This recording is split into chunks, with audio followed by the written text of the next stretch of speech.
On this date back in 2011, one of the worst weather events, not just in American history, but in world history, started getting underway, and that was a severe weather event that spanned several days. Back then, the SPC, Storm Prediction Center, had a slightly different outlook system. We had level 1, 2, 3, 4. For the sake of this graphic and presentation, I've got the 2, 3, and 4 on here. At the time, the 4 was the high, the moderate was the level 3, and the slight was the level 2. On the first day of the outbreak, April 25th of 2011, kind of a bimodal setup. We had a little risk here, slight risk for central Pennsylvania and eastern Ohio, but it was really basically all of Arkansas coming up to the boot heel of Missouri, where there was a moderate level 3 risk. That expanded even further. Check this out on the 26th of April. Upstate New York to East Texas outlined. Everywhere from Dallas to Western Kentucky was under the moderate level 3 risk. The highest level 4 at the time, 4 out of 4 risk, was from Eastern Texas up through southern Arkansas and West Tennessee. April 27th of 2011, local 6 area, we were still included in a slight level 2 risk. But really, this was the day that was most violent in terms of tornadoes. Unfortunately, the deadly Tuscaloosa tornado and several others. That level 4 out of 4 highest risk at the time was outlined from about Starkville, Mississippi, through all of northern Alabama, northwest Georgia, in south central Tennessee. The level 3 moderate came up all the way to about northern Kentucky and as far south as almost Mobile in Alabama. And finally concluded the final day, April 28th. Risk pretty unusual from Vermont to Connecticut to New York to D.C., all the way down to northern Florida.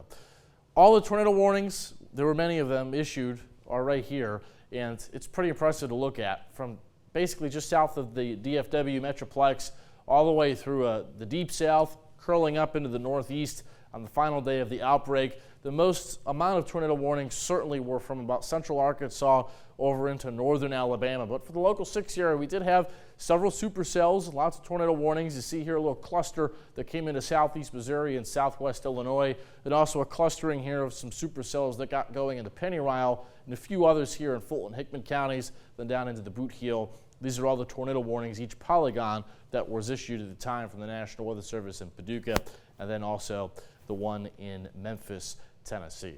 Unfortunately, the Tuscaloosa tornado was the most violent and deadly of this outbreak, and here's some video of that from the NBC affiliate out of Birmingham.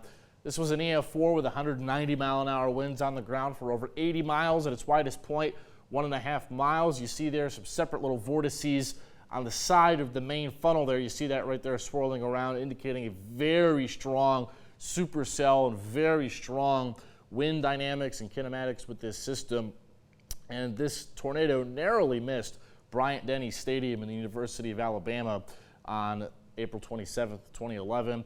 This photo was afterward. Very similar, unfortunately, to how we dealt with things in the local 6 area, December 10th of 2021.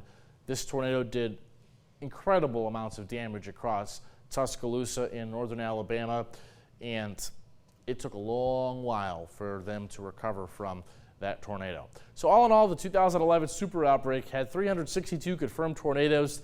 The remarkable thing is that 4 of them were EF5. I mean, it's a lot to get one EF5 tornado, let alone 4 in one outbreak, even though it spanned several days. 11 were EF4s, 21 rated EF3. The rest of them were EF2 or lower over those several days. 12 billion in damages, 324 fatalities, over 3,100 were injured. And this still to this day is the most amount of tornadoes ever observed in one day, 207 on April 27th of 2011. And when you put together all the tornadoes that occurred, it comes to just about 3,200 miles. That's the total path miles of all the tornadoes. That's the most in American history. And in fact, 600 miles more than the infamous April 1974 tornado outbreak. Locally here in 2011, we had about 9 tornadoes. The smaller circles here indicate that were EF0 weaker tornadoes. The squares here indicate EF1s or higher. The strongest here tornado was just south of Hopkinsville, but we had a couple of EF1s here in the Lakes region, an EF1 just to the north of Martin, Tennessee, that almost hit Dukedom, Kentucky, just in the southwestern Graves County. Then a couple of EF1s here out in southeast Missouri.